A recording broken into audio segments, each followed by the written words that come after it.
Welcome to The Difference Engine, the show for founders, funders, and the category curious. Don't confuse size, don't confuse valuation with category leadership. I'm not the only person frustrated by this. You disagree with my analysis. I do. You either acquire or you are acquired. Imitation is the sincerest form of flattery. And it's proof that you're winning the argument. We all know history is written by the winners. Hi, Jonathan. Hi, Paul. Tell me, what have we got coming up today? First thing, Elon Musk. Has the serial category creator done it again? Plus, some tips about how to overcome the difficulties of category creation. And, at the end, what does the future hold for Ukraine's tech scene? Right, Elon, let's get into it. Great, so love him or loathe him, Elon Musk is the serial category designer. He's done it a million times. He's got the electric cars going. He's figured out battery technology and given it away as open source. He's about to reinvent telco. And, you know, what an open goal. They could have done it themselves if only they ate their babies. But recategorization is going to cost them lots and lots of jobs and hopefully be a real kicker for a lot of innovation in a brand new category. I think the point about this is tech really used to be a great job, didn't it? What we've been seeing recently is some big layoffs in telcos in particular. You know, we've seen BT proudly announcing they're going to get rid of 55,000 of their own staff by 2030. Vodafone following through with another 11. Telecom Italia laying off another 2. The thing for me, and the thing which is going to let Musk in here, is that these telcos have failed to differentiate the bulk of their offering. So are you going to go out and get them? Is this going to be the end of telco as we know? No, he doesn't need to. They're just cutting their throats. I mean, it's been quite obvious that they've been delivering a race to the bottom dumb pipe business. You know, it's been written on the wall in very, very big font. From a category perspective, the category is no longer pipes going into your house, broadband suppliers, all this sort of stuff. It's literally back to your old Sky dish pointed at the sky and Elon Musk's Starlink. And in researching this, you and I looked at the costs of what a Starlink connection is versus a domestic connection. It's not much more, is it? It's not that much more. And, you know, that's the starting price. You know, we've already seen he's not $4,000 off the cost of your average Tesla already. So there's plenty of room to do decent margins at the beginning, but, you know, carry on, you know, the full collection of revenues as more people buy into it. And without being too cynical, he's had a hell of a PR awareness campaign with the Ukrainian war. I mean, this is what category leaders do. They just reframe the whole problem and give you a solution that you didn't think you wanted, right? It's exactly what he's doing. That's exactly what he's doing. But he's become the master of it. You know, he's done it time and time again in only a few years. And, you know, other people should not scoff. They should just take a good look at what he's doing. So in other words, all of those people on the milk round for telco jobs and all of our kids, etc. Maybe telco's not the right job to be in anymore. I would steer very, very, very wide of any industry as mature as that. It's only going one way. The reality is, though, it's been shown over and over and over again. So what's that phrase? You know, those that don't know the history are doomed to repeat it. This is an absolute case in point. You know, the innovators are not the incumbents. Yeah, everybody moves on to the new category. You're left holding a bunch of tired assets, a lot of people, and very little IP that matters. And that's really why you need to go and get yourself a brand new category when the time's right in the market.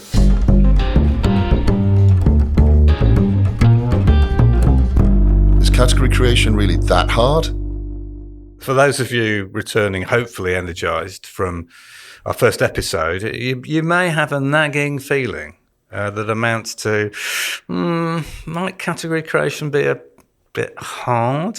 It's way too hard. I literally heard that from a client who said, well, I tried it before, it didn't work, so we're not going to do it. We're going to go with this heavy engineering message.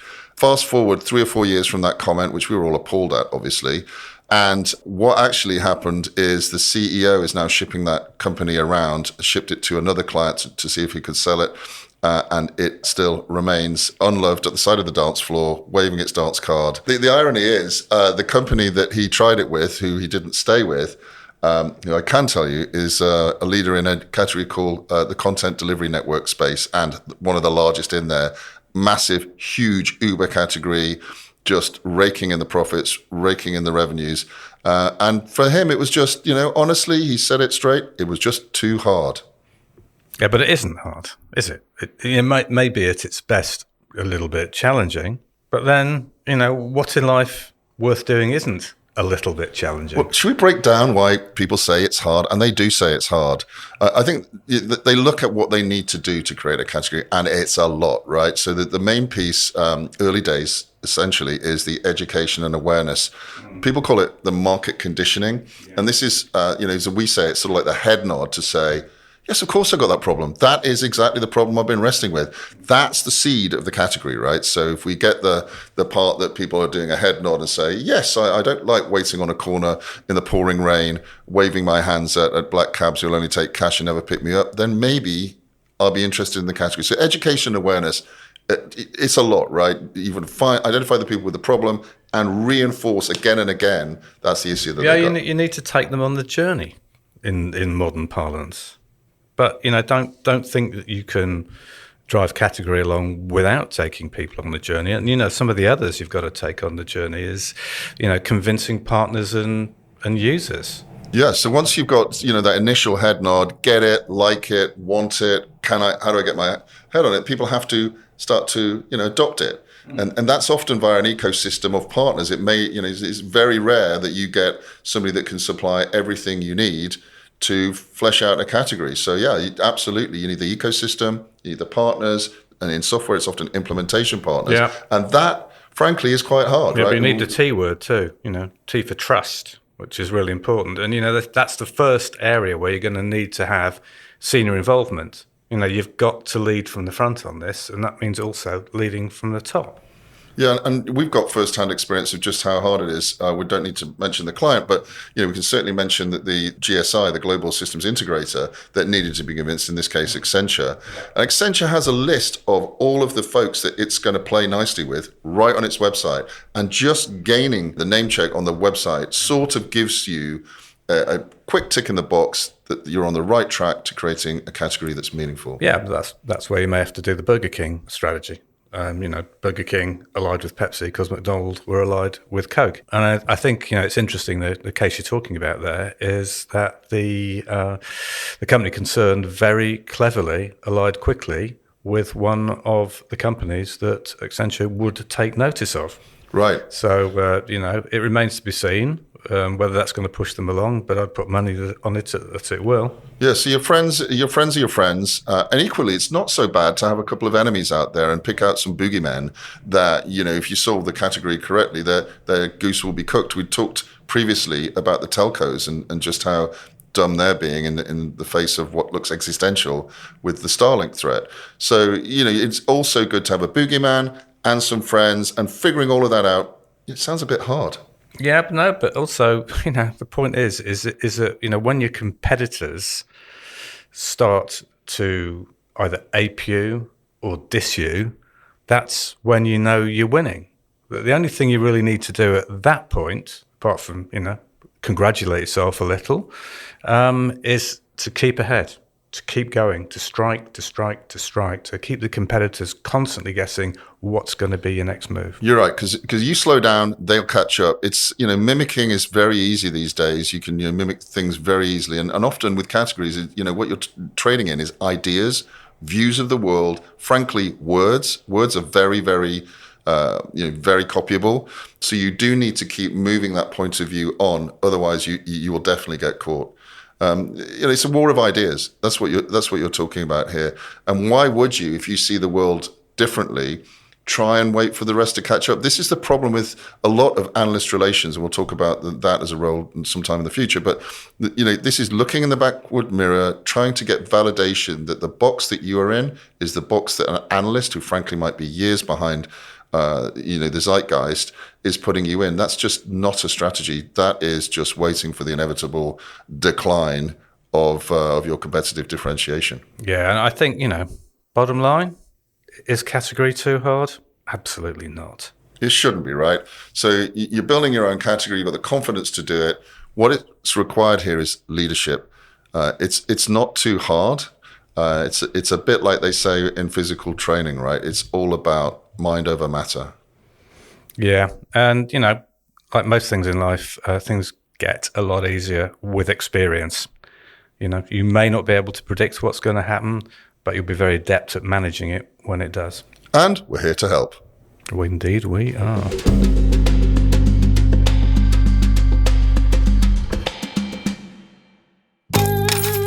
You've got to learn to earn.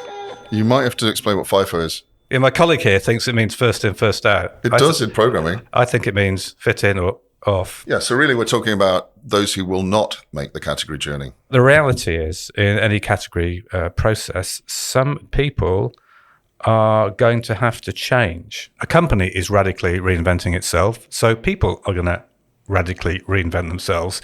You know, for some people, that is the most exciting thing that's ever happened to them in their career.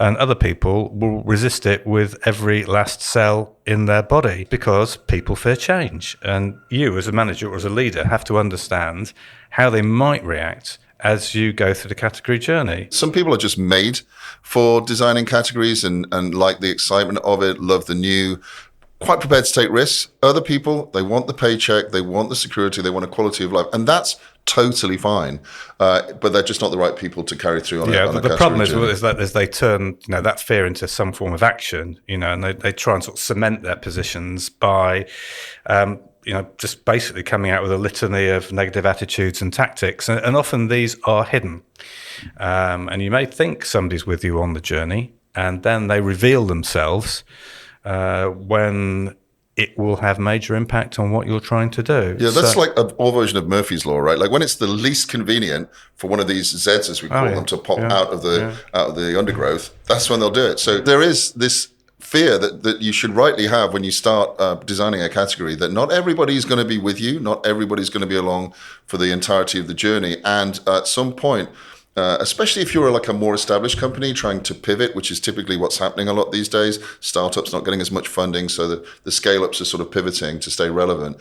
That's when you really need to have a close look at the team and see who is going to make it and who isn't. We wouldn't be doing our job if we just talked in generality. We need to get a little bit specific on this. Here's the pain. So there's a couple of folks that we think you might want to question if you have people in your category redesigning team that basically have titles such as the following. And I think the first one really is partner marketing. Oh God, yeah, right, yeah.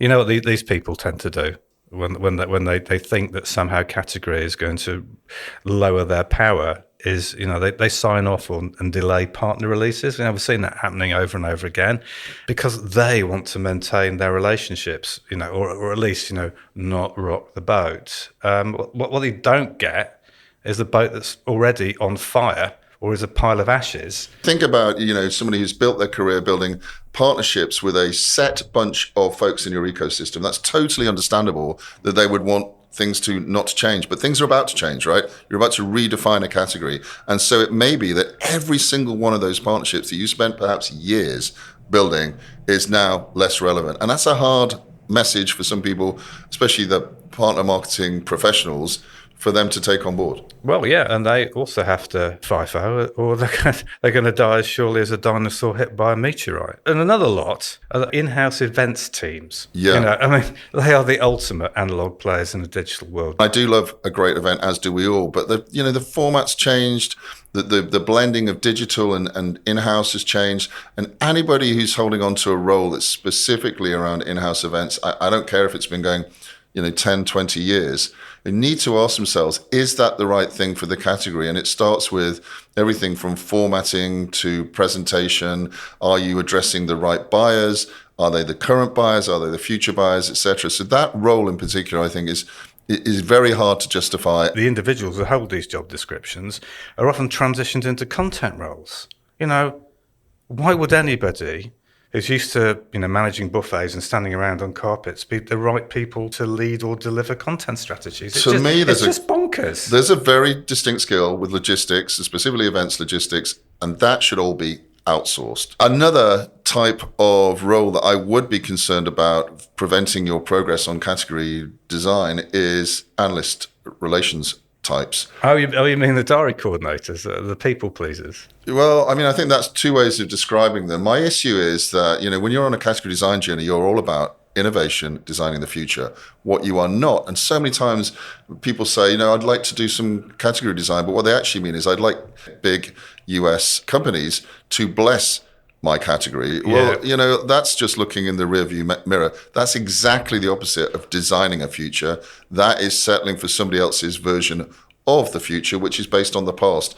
And, as they say in investments, past performance is no guarantee of future results. And I think our pro tip is go look around, right? Go find folks that share your vision. They might be tier 2 or even tier 3 analysts. Now, if your analyst person's all about that, fabulous. But, much like the other roles we talked about, they're a little bit too embedded in a ecosystem that may not be the right one for this category journey and may have been perfect previously, but just doesn't work. Yeah, I think the point in all of this is that if you're leading a category process or even just considering leading a category process, you need to focus on the people that are not wedded to previous ways of doing things, and the people that will enthusiastically drive that category journey forward at what frankly has to be a relentless pace. We've talked before about strike, but that's the reality. And if anybody's got any doubts about doing that, or doing it at that pace, they really shouldn't be in the organisation.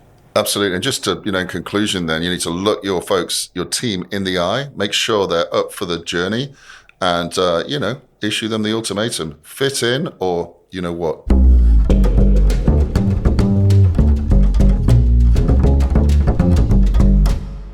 What does the future hold? Let's look into our crystal ball. Ukraine's going to bounce back and be Europe's Silicon Valley. We've been looking for it for a long time. I think that's where it is. Yeah, they've got an amazing engineering diaspora.